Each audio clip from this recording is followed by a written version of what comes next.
Hallelujah. Ayan. Praise the Lord. Sige, kamayan mo yung katabi mo. Sabihin mo sa kanya, good morning. Patuloy po nating pinapag-aralan ang buhay po ni David. Siya po yung nagbigay sa atin ng napakalaking halimbawa ng buhay kung paano natin patakbuhin ang buhay natin. Unfortunately, last Sunday ay napag-usapan po natin yung parte ng kanyang buhay na medyo sira, di ba? Yung palpak. Pakisabi nga sa katabi, palpak. Ayan. Meron ka ba nun? Ayan. Ayan. May buhay ni David, may parte ng buhay ni David na sumablay sumablay. At ito nga ang kabutihan na mayroon tayong Diyos. Kahit may sablay tayo. Pakisabi sa katabi, ikaw din may sablay. Parang hindi niya inaamin. Sabihin mo sa kanya ulit. Sige, pakisabi sa kanya, ikaw din may sablay. Alam ko yon. Sabihin mo sa kanya. Papayag ba kayong lahat tayo may sablay? O, ayan. So, ako din may sablay di ba? Sumasablay tayo kung minsan, di ba, sa buhay natin. So, si David, hari na yun Inamin niyang may sablay Kung ikaw ay hindi umaamin na meron kang sablay, baka lampas mo pa sa hari, di ba? Pagka ikaw ay walang sablay. At eto nga po, si David may sablay. Pero bagamat may sablay sa kanyang buhay, ang Diyos walang sablay. Amen ba? Amen? Sinong naniniwala? Walang sablay ang Diyos. Amen? Walang sablay ang Diyos. Kaya ako, kahit sumasablay ako, dahil mayroong isang Diyos na walang sablay, na may hawak ng buhay ko, hindi pa rin tuluyang nasisira ang buhay ko kahit may mga sablay sa buhay ko, sapagkat mayroong Diyos na may hawak sa akin. Siya yung walang sablay. Kahit yung mga sablay ko, inaayos niya. Okay ba yun? All ba yun? Gusto niyo yun, mga kapatid? Na yung mga sablay nyo, may ibang nag-aayos. Di ba ang sarap nun? May Diyos na makapangyarihan sa lahat. Kahit na sinabi ko last Sunday, the punishment of sin is permanent in the life of David. Hindi na niya mababawi yun. Yung sablay na yun. Pero on the other side of the coin, wika nga, ang Lord, pwede niyang i-flourish, pwede siyang mamukadkad, pwede siyang magpayabong ng isang bahagi ng buhay mo upang yung sablay mo tatabunan ng lahat ng kabutihan ng ating Panginoon. Cool ba yun? Amen? Kaya iniisip ko last Sunday, napakabigat yung nangyari kay David. Mayroon pa kayang pag-asa? Ang sabi ng Biblia, mayroon. Ay sabi mo sa iyong katabi, may pag-asa ka pa. Ayan, di ba? Lahat ng mga sablay mo pwedeng maayos, di ba? Pwedeng malampasan ng grasya ng Diyos. Kasi ang yaman-yaman ng grasya ng Diyos. Naalala niyo yung sinabi ni Pablo sa kanyang sulat sa mga taga-Roma, na ang grasya ng Diyos ay hindi kayang sukatin. Ang taas-taas nito di ba? Kaya nga sabi ni Pablo, kahit ako yung pinakamasama sa lahat, sabi niya, kahit ako yung pinakasama sa lahat, yung grasya, yung parabor, yung grace ng God, the favor of God is more than enough to conquer every sablay sa buhay natin. Lahat ng mga hindi matinong nangyari sa buhay natin, alam po nyo, ang Diyos kaya niyang ayusin. Lahat ng mga baluktot, lahat ng mga mabahong bahagi ng buhay mo, kung gagayahin mo si David, anong ginawa ni David? Huwag natin kalimutan yung lesson Hindi automatic ginagawang mabuti. Ano to? Ano yung ginawa ni David? Ano yung title ng message natin last Sunday? Arrogance versus humility. Ang susi ng pag-aayos ng Diyos sa buhay natin ay, ano? Humility. Sigaw po natin. Humility. Kailangan magpakumbaba ka. Umiyak ka. Basag ang kalooban. Binasa natin yung Psalm 51. Ang sabi ni David, create in me a clean heart and renew a right spirit within me. Di ba? Cast me not away from thy presence, O Lord, and teach me to willingly obey your commands. Si David ay nagkasala, ngunit ang mabuti sa kanya, siya po ay nagpakumbaba. Siya po ay umako. Ayan. Pakisabi sa katabi, umako. Ayan. Umaako na ba yan? Hello? Umaamin ba yan? Pakitanong sa kanya, kapatid, umaamin ka ba? Kung hindi pa umaamin yan, itong napakalawak na grasya ng Diyos, baka mamiss mo uli, kapatid, itong ayaw kong mangyari. Sapagkat na-miss na natin, katulad ni David, yung grace ng God dahil sa ating mga sablay. Pagka tayo ay hindi pa umaako, hindi pa umaamin, baka yung second grace, the greatest grace of God, problema, baka ma-miss natin ulit. Baka hindi natin makuha ulit. Baka hindi tayo masali ulit kapag hindi tayo umaamin. Kaya please lang, pakisabi sa katabi, please lang, umamin ka. Umamin tayo sa Diyos. Huwag tayong magpakita na parang wala tayong bahid, okay tayo. Umamin tayo sa Diyos. Kung mayroong kailangang aminin sa iba, sa ibang tao, sa asawa, sa anak, sa kapatid, umamin tayo sa Panginoon upang matanggap natin to second grace. Because I know, kung hindi ginawa ni David ito, ano kayang nangyari? Kung hindi siya umamin, kung hindi siya nagpakumbaba, kung lumaban siya, tulad ni Saul, ano nangyari? Kay Saul, he was cut off in the throne. David was not cut off on the throne because anong kanyang ginawa?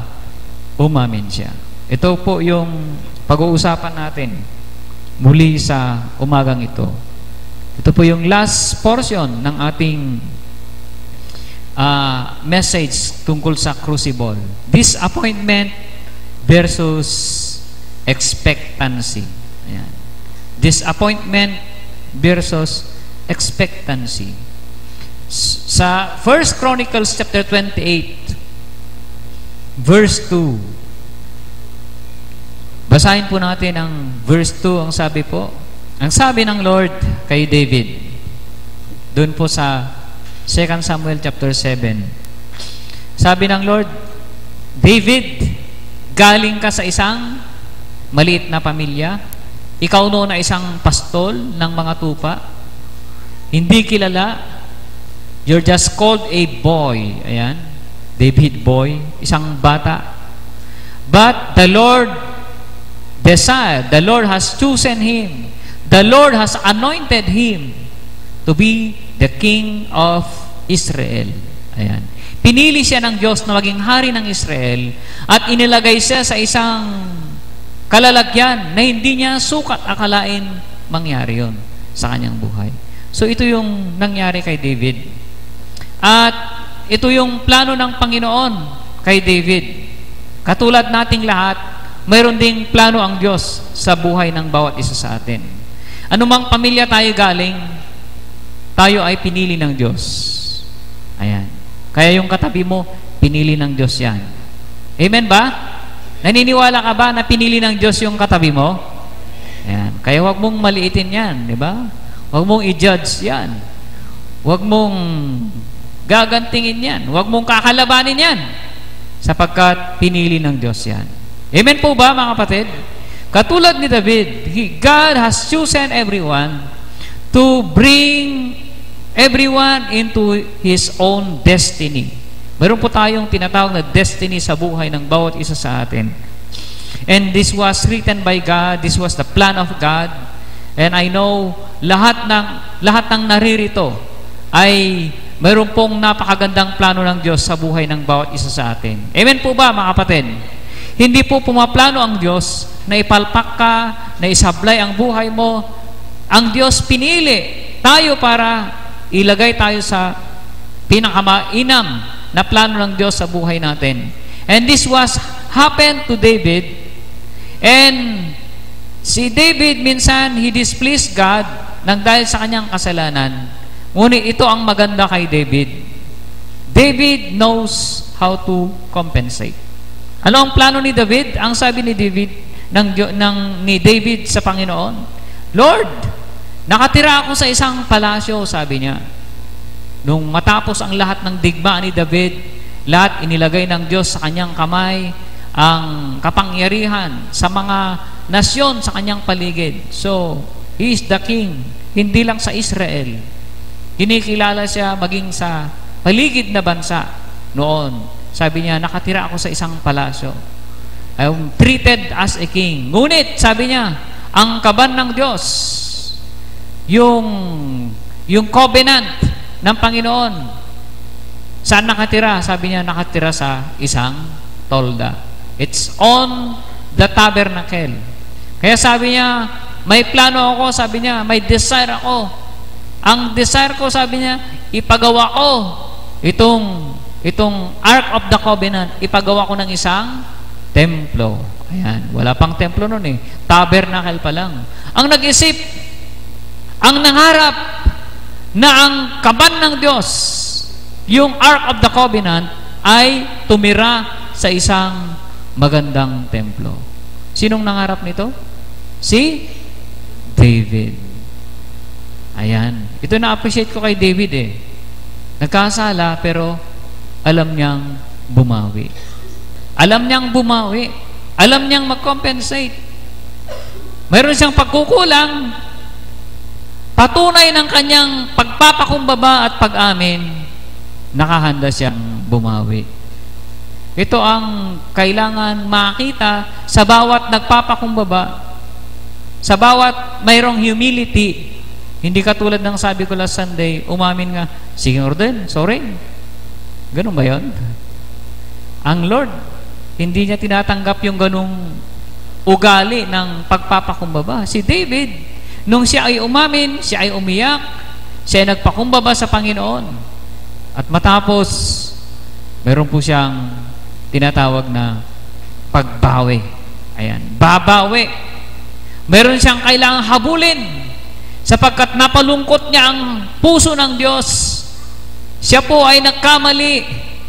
Nalungkot ang Diyos sa kanya, ngunit nakahanda si David babawi. Ano ang kanyang ginawa? Sabi niya, dahil napalungkot ko ang Panginoon, minsan sa buhay ko, siguro naman, matutuwa ang Diyos sa gagawin ko.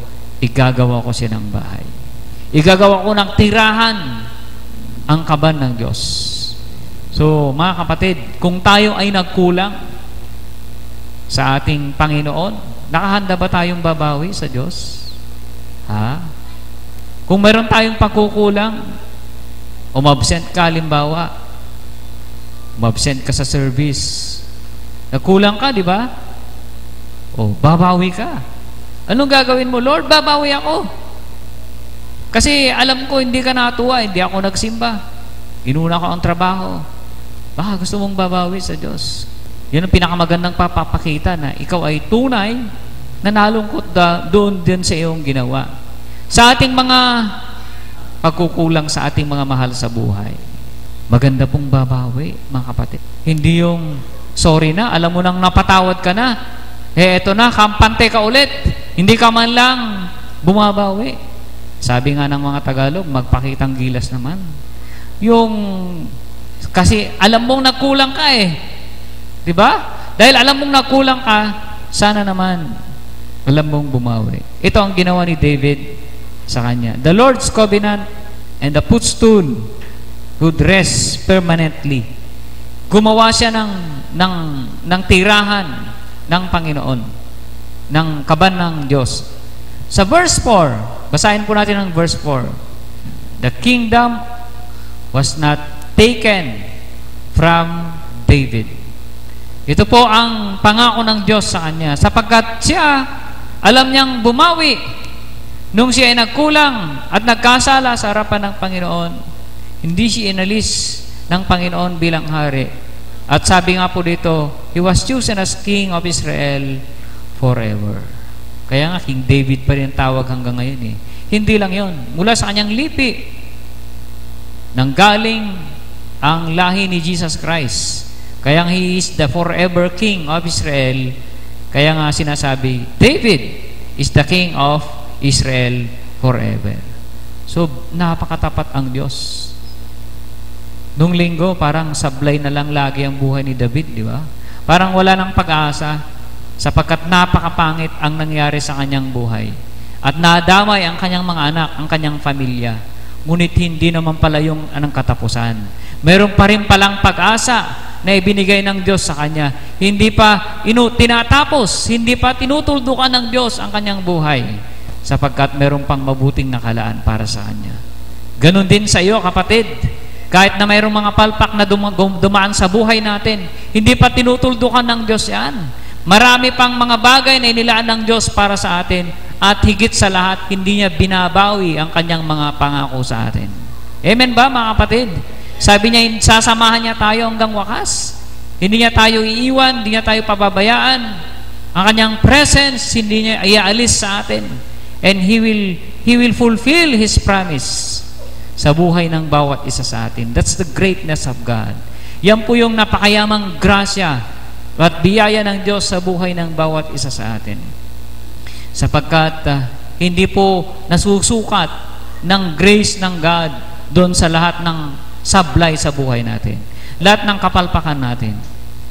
Sa totoo lang, ang Lord in love kay David, sapagkat hindi man perfect makipagrelasyon sa Diyos si David, ang Lord perfect makipagrelasyon kay David. Ganon din ang Diyos sa atin. Amen ba, mga kapatid? Di ba? Kung minsan tampo-tampo tayo kay God, kung minsan iwas-iwas tayo kay Lord, kung minsan nakakalimutan natin si Lord, hindi tayo in love sa Kanya, hindi tayo interesado masyado sa Kanyang salita, hindi tayo interesado masyado sa ating ginagawa para sa Kanya. Ngunit ang Lord kailanman di nagbabago, laging interesado sa iyo. Amen? Lagi siya Kanyang hinahabol, lagi Kanyang gustong makasama, laging sabik ang Panginoon na tayo po ay lumapit muli sa Kanya upang maibuhos niya muli ang Kanyang pag-ibig, ang Kanyang habag, ang Kanyang awa, ang Kanyang grasya, at maging ang Kanyang pagpapala bumuhos sa buhay mo, kapatid. Ito ang nais gawin ng Panginoon sa buhay natin. He established His promise forever sa buhay ng bawat isa sa atin. Hallelujah. Verse 5. Ayan, anong sabi ng Lord sa verse 5? And from among my sons, sapagkat binigyan ng Lord ng maraming anak, si David, He choose Solomon to succeed me on the throne. Yan po, mga kapatid.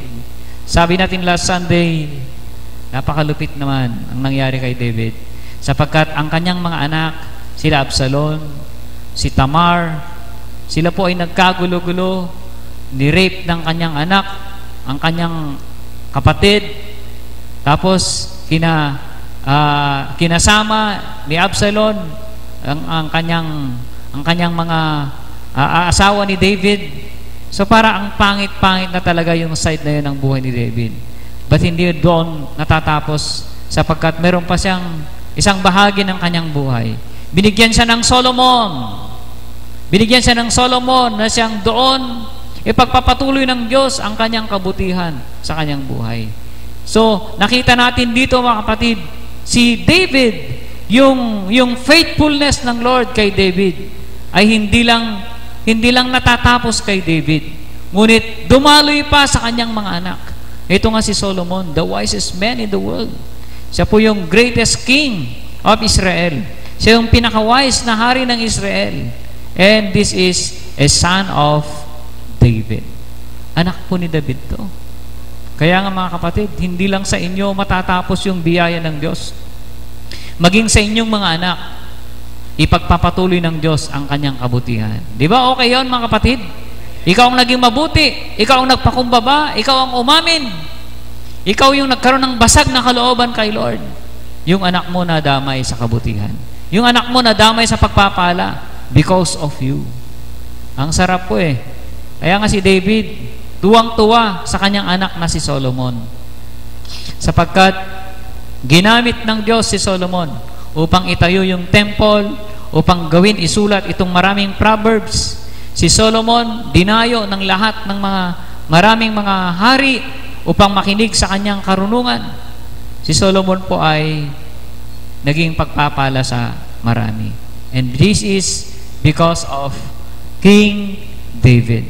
Kaya ito rin po ang mangyayari sa atin, mga kapatid, kapag tayo po ay may sablay sa buhay natin at umamin tayo at nagpakumbaba sa Panginoon. Mga kapatid, kung dahil sa mga sablay natin nadamay yung mga pamilya natin, dahil din sa pagpapakumbaba natin, dadamay pa rin ang mga pamilya natin. Amen po ba, mga kapatid? So, tayo pala ang naging susi ng lahat ng kabutihan, hindi lang sa buhay natin, ngunit maging sa mga anak natin. Ayan. So, Solomon was in charge in the Lord's kingdom. And this is a very long time. Ang haba po ng paghahari ni Solomon, sapagkat siya po ay tunay ngang kinasiyahan ng Diyos ng maraming pagpapala sa kanyang paghahari. Hindi siya dinidigma. Hindi katulad ni David, maraming gusto mang agaw noon sa kanyang kaharian.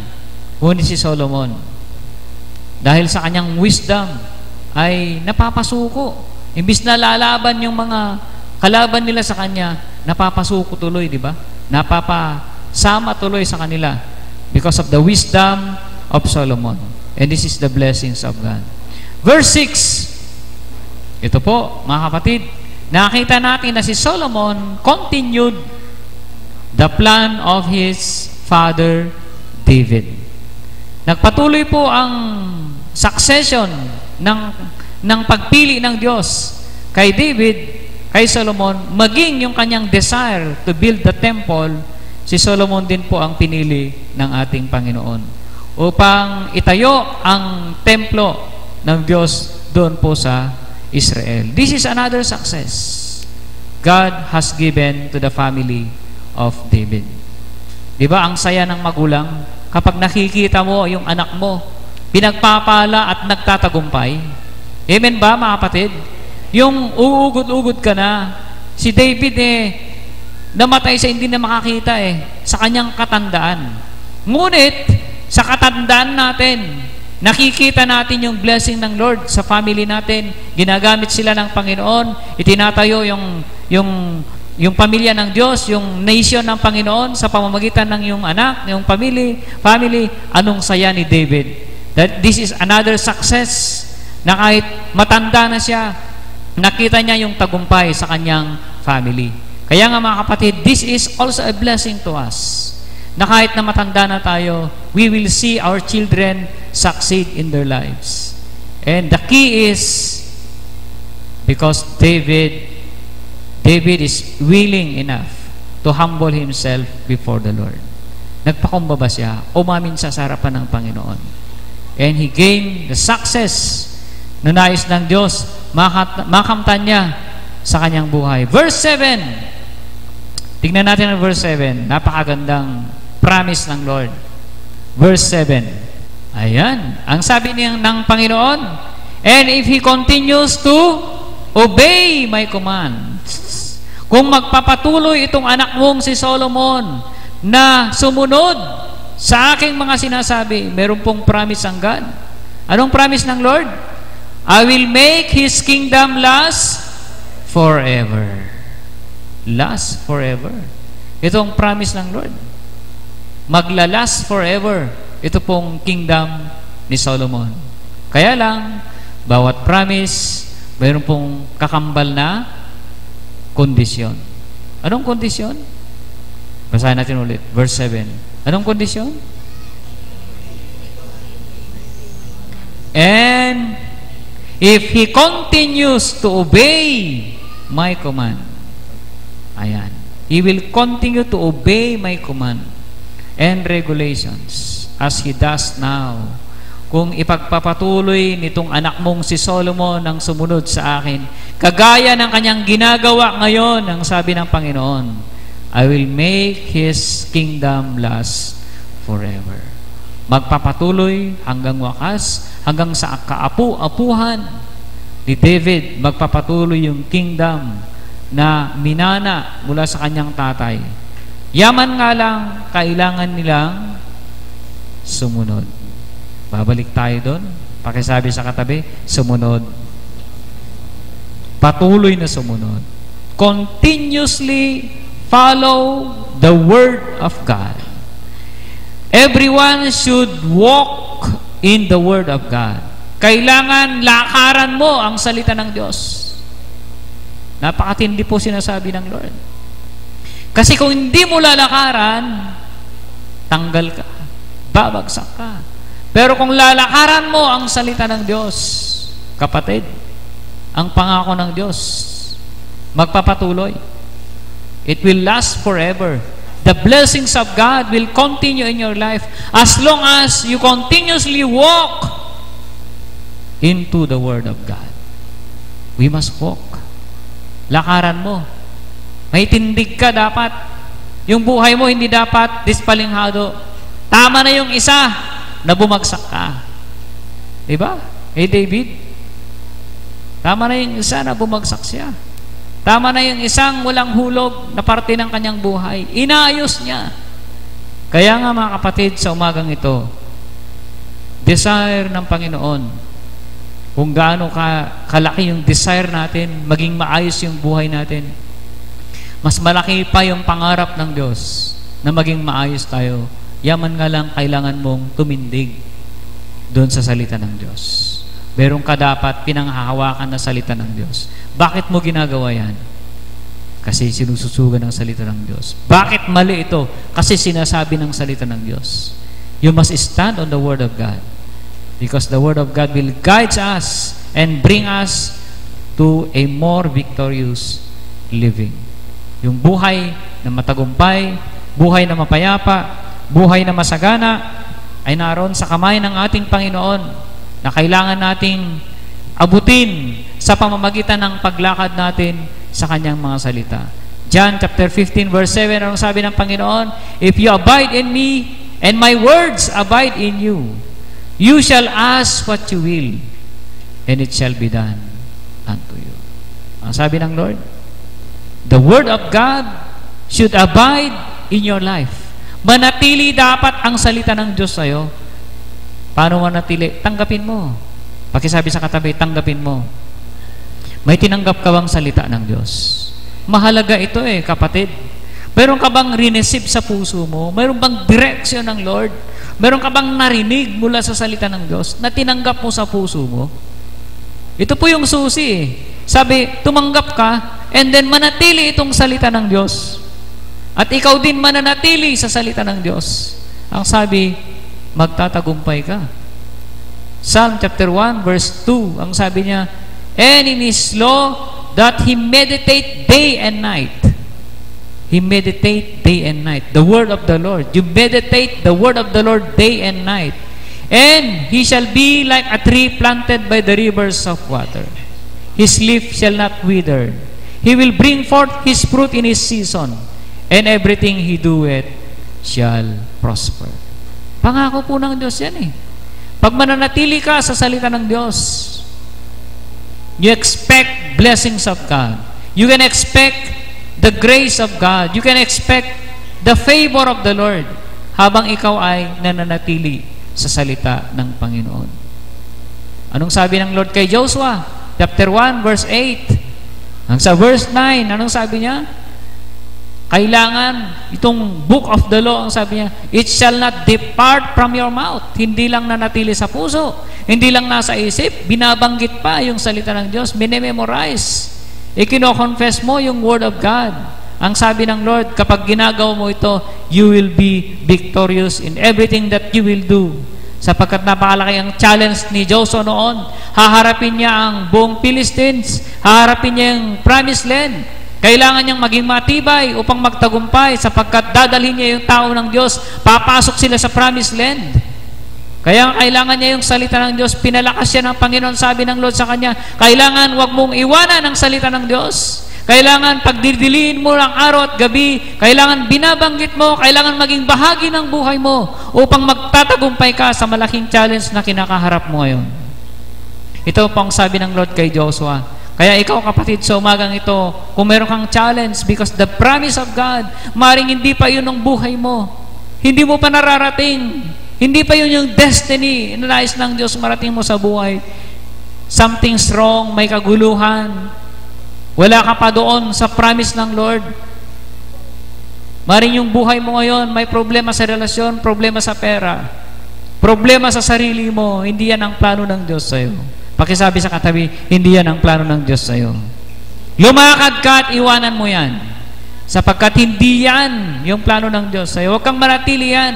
Huwag mong i-accept, dito na nga talaga ako. Ito na talaga yung kapalaran ko. Sino nagsasabi ng ganun? Narinig kayong kanta?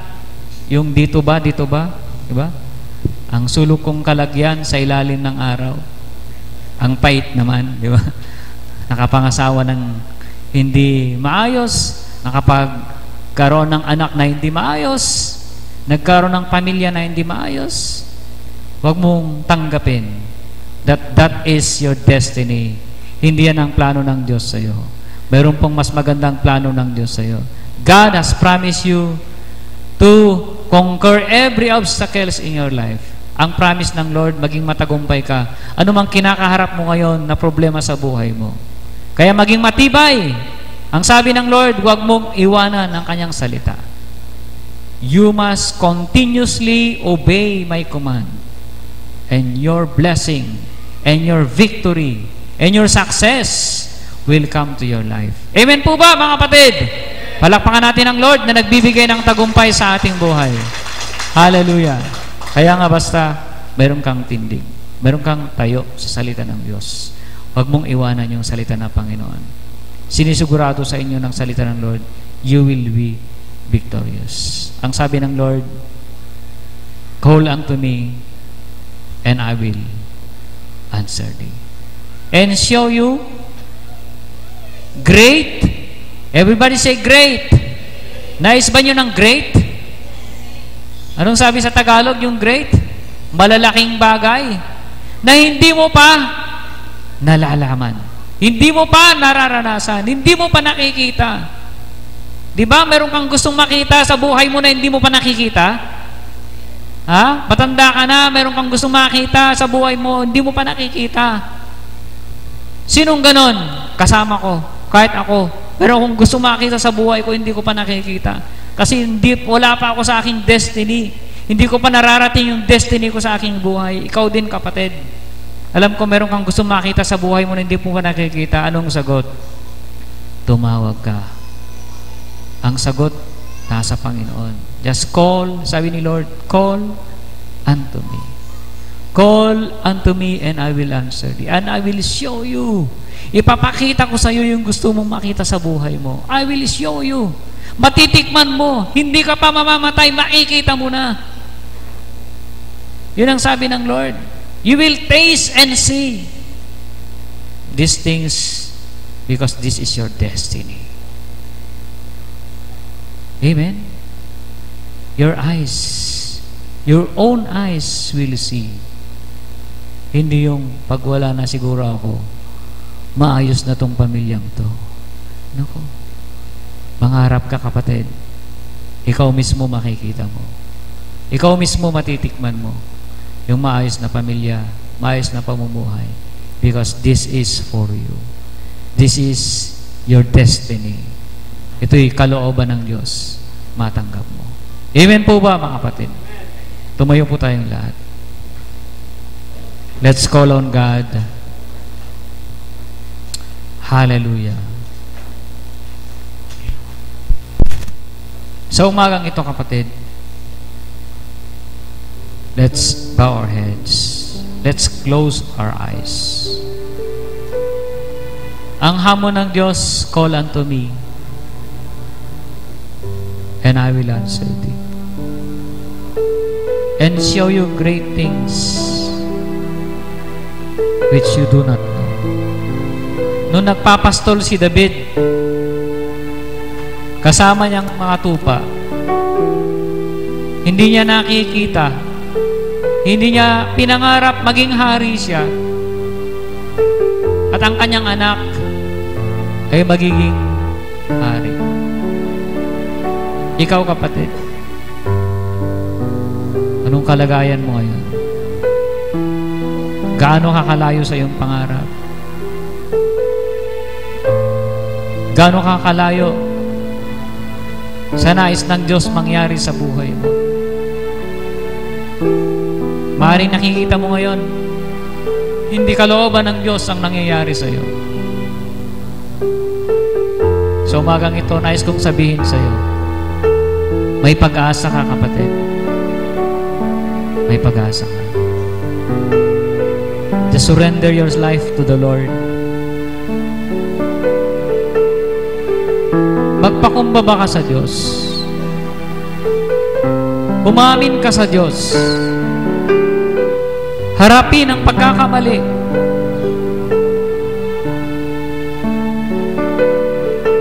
Ang pangako ng Panginoon, He will take care of everything. He will take care of your life. He will take care of your future. He will take care of your husband. He will take care of your wife. He will take care of your children. He will take care of your destiny. God is so faithful. Totoo ang kanyang mga salita. Mapagkakatiwalaan siya. Magtiwala ka, kapatid. Ang sabi niya, ngayong umaga, tumawag ka sa kanya. Call unto me. I will show you great things which you do not know. I will show you great things which you have not seen yet in your life. God can do it. God can do it. Hallelujah, hallelujah. Thank you, Lord. Meron ka bang gustong makita, kapatid, sa iyong buhay? Itaas mo yung kamay sa Lord. I want to pray for you. Hallelujah, hallelujah. Thank you, Lord, for these hands. Naitaas sa iyo, Panginoon, ang mga kamay na ito bilang tanda ng mga kapatid kong ito, Panginoong Diyos. Meron silang hinahanap. Meron silang gustong mangyari sa kanilang buhay. I pray, Father, that you will give them the strength and the faith right now, that it will come to pass, O Lord. Anumang destiny na nais mo sa kanila, mararating nila, Panginoon. Na kahit anong laki ng mga obstacles na kanilang kinakaharap ngayon, na kahit anong dami, Panginoong Diyos, na mga problema na kanilang iniisip ngayon, Lord God, I pray, Father, in the name of Jesus, that you will let them experience that you're able, God. You're God who is more than enough, who can do great things as long as they will humble themselves to you, Lord. Lord Jesus, sa umagang ito, tulungan mo ang mga kapatid kong ito.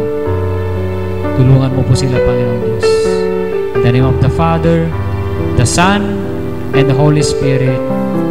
Amen. Amen. Palakpakan natin ang Lord. Hallelujah.